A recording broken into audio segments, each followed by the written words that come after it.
Reverse tendering అన్నారు. వచ్చిన వెంటనే అదే రోజు సేమ్ డే ఏజెన్సీని మార్చేస్తామని చెప్పి స్టేట్మెంట్ ఇచ్చారు. 4-5 రోజుల్లో ఇక్కడ నుంచి ఏజెన్సీని వైండప్ చేసి బయట పంపించారు. ఉండే స్టాఫ్ అంతా మార్చేశారు. ఆ ప్రిన్సిపల్ సెక్రటరీ, ఇంజనీరింగ్ చీఫ్ అందరినీ మార్చేశారు.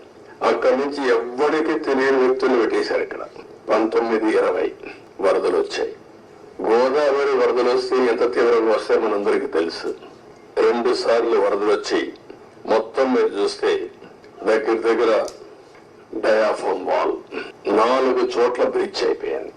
35% డ్యామేజ్ అయింది.